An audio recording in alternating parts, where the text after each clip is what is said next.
First part में हमने 3 चीजों के बारे में जाना था, magnet, magnetic field, field lines and magnetic field due to current carrying conductor.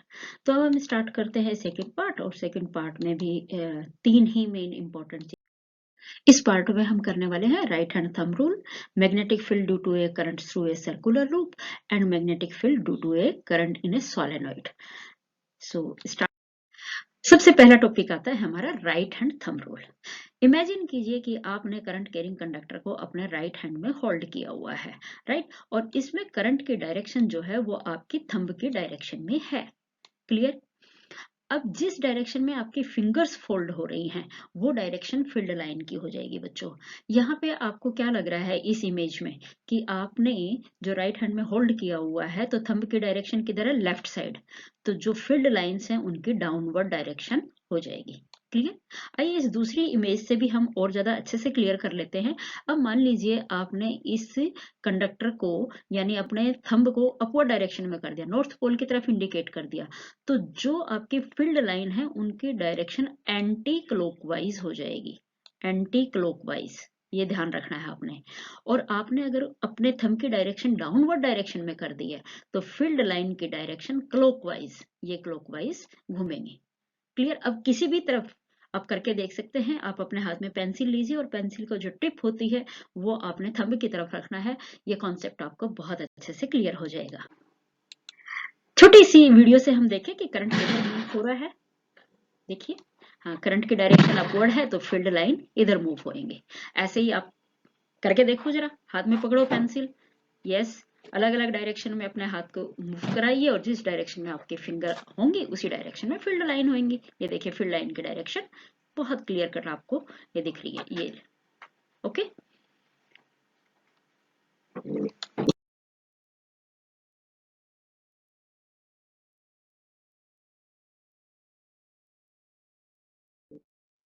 Yes, next topic है बच्चों अपना magnetic field due to a current through a circular loop.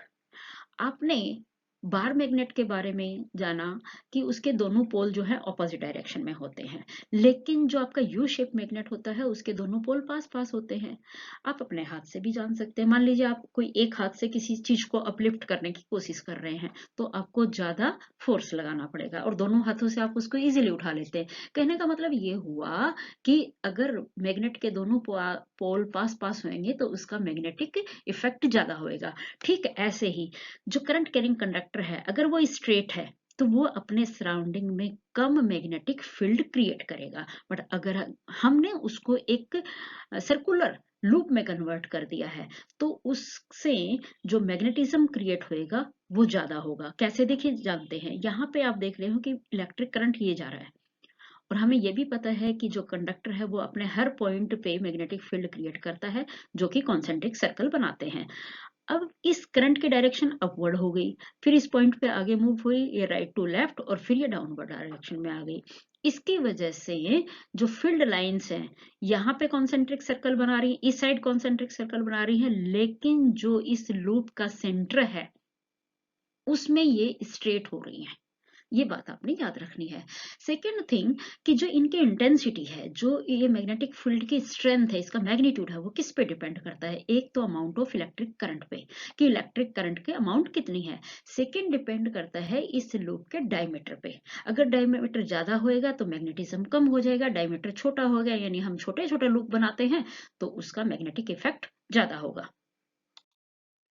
ये सारे पॉइंट्स जो अभी मैंने आपके साथ डिस्कस किए हैं वो इस स्लाइड में देख। आइए इस वीडियो से हम जानें कि सर्कुलर कॉइल में मैग्नेटिक फील्ड कैसे क्रिएट होता है। सिंपल इलेक्ट्रिक सर्किट है, बैटरी, प्लग की, कंडक्टर और ये कनेक्टिंग वायर, और यहाँ पे इस कंडक्टर का बना दिया है एक सर्कुलर रिंग। अब इसके मैग्नेटिक को समझने के लिए इस रिंग को प्लेस कर दिया है ये एक कार्डबोर्ड के ऊपर और इसमें हम डालने वाले हैं आयरन फिलिंग, आयरन का बुरादा। इस कार्डबोर्ड पे इसको अनइवनली स्प्रेड आउट कर दिया, राइट।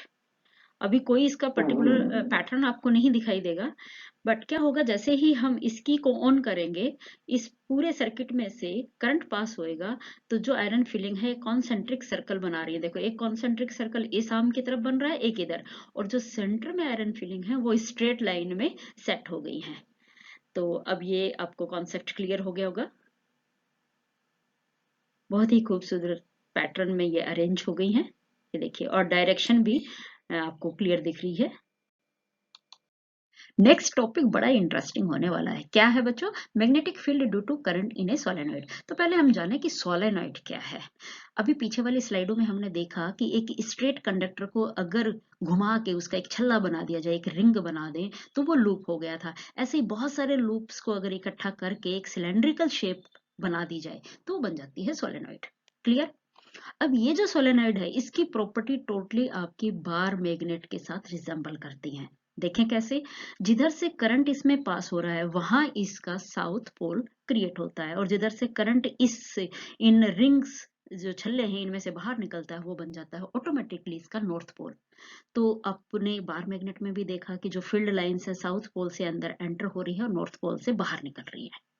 एक और क्या प्रॉपर्टी देखी थी कि बार मैग्नेट के अंदर जो फील्ड लाइंस है वो एक दूसरे के पैरेलल होती है। बिल्कुल ऐसे ही सोलेनॉइड के अंदर भी फील्ड लाइंस पैरेलल होएंगी, और बाहर ये नॉर्थ पोल से राइज होकर साउथ पोल में मर्ज होती हुई अपीयर होती हैं। और यहाँ पे ये कर्व शेप में होती हैं, तो जो इस सोलेनॉइड के अंदर एक दूसरे के पैरेलल में होती है। ये इस डायग्राम से आपको बिल्कुल क्लियर हो रहा है। इसी सोलेनॉइड में अगर हमें कोई आयरन की रोड प्लेस कर दे तो ये ज्यादा इफेक्टिव मैग्नेट क्रिएट हो जाती है। तो सारी प्रॉपर्टी जो है वो टोटली बार मैग्नेट के साथ रिसेंबल करती हैं। फर्क क्या है? बार मैग्नेट का मैग्नेटिज्म खत्म हो जाता है टाइम बिंग के साथ, लेकिन इसका मैग्नेटिज्म खत्म नहीं होता। ये 24 आवर्स वर्क करती है, तो जबकि ये तभी वर्क करेगी सोलेनॉइड तब जब हम इसमें इलेक्ट्रिक करंट पास करवाते हैं। आइए अभी इस वीडियो से हम सोलेनॉइड की फंक्शनिंग को और अच्छे से क्लियर कर लेते हैं। यही सिंपल सर्किट अरेंज किया गया है, जहां पहले हमने एक स्ट्रेट वायर रखा था, फिर लूप रखा, तो अब ये बहुत सारे लूप्स रख दिए इकट्ठे, तो बन गया सोलेनॉइड। अब इसमें जब करंट पास करवाते हैं तो ये बार मैग्नेट की तरह कैसे बिहेव करता है। देखिए, करंट की डायरेक्शन ये है, यहाँ से करंट होता हुआ आगे जा रहा है, तो जिधर से एंटर कर रहा है वो इसका साउथ पोल, और जहां से करंट बाहर आ रहा है तो ये इसका हो गया नॉर्थ पोल। और जो फील्ड लाइन की डायरेक्शन है ये इस सोलेनॉइड के बाहर नॉर्थ से साउथ की तरफ, और सोलेनॉइड के अंदर साउथ से नॉर्थ की तरफ होगी। अब अगर मान लो इसका ट्रांसवर्स व्यू देखेंगे तो उल्टा हो जाएगा। करंट की डायरेक्शन चेंज कर देंगे तो पोल की डायरेक्शन भी चेंज हो जाएगी। बार मैग्नेट में भी सेम चीज आपने देखी थी। क्या है ये देखिए, इसके नॉर्थ पोल से फील्ड लाइंस राइज हो रही हैं, साउथ में मर्ज हो रही हैं, और मैग्नेट के इनर साइड में साउथ से नॉर्थ की तरफ मूव हो रही हैं, और ये एक दूसरे के पैरेलल में होती हैं, स्ट्रेट हैं। बिल्कुल क्लियर? ये देखिए, अंदर हमेशा जो फील्ड लाइंस हैं वो साउथ टू नॉर्थ की तरफ मूव करती हैं। नेट से लिया हुआ बड़ा अच्छा वीडियो है। अब इसमें देखिए, पहले पिक्चर में क्या दिखाया गया है कि पैटर्न इसका क्लियर कट है कि जो करंट है वो अपवर्ड डायरेक्शन में जा रहा है, तो फील्ड लाइंस क्या हो जाएंगी? Anti clockwise.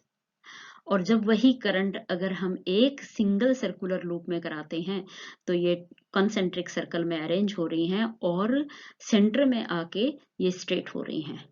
बट अगर बहुत सारे लूप्स में कराएं तो ये बिल्कुल बार मैग्नेट की तरह बिहेव करना शुरू कर देता है, पैटर्न चेंज हो जाता है। इसके सोलेनॉइड के अंदर ये पैरेलल और बाहर बिल्कुल वैसे ही मतलब पोलर रीजन पे क्लोजर होती हैं, और सेंटर में ये वाइडर हो जाती हैं, बट कभी भी एक दूसरे को इंटरसेक्ट नहीं करती। तो ये तीनों पैटर्न आपको क्लियर हो गए होंगे। ये है आपका स्ट्रेट कंडक्टर, सिंगल लूप बना है, एक छल्ला बनाया है, और यहाँ पे एक छल्लों का ग्रुप बना दिया गया है। तो अब सोलेनॉइड का कॉन्सेप्ट भी आपको क्लियर हो गया। थैंक यू बच्चों।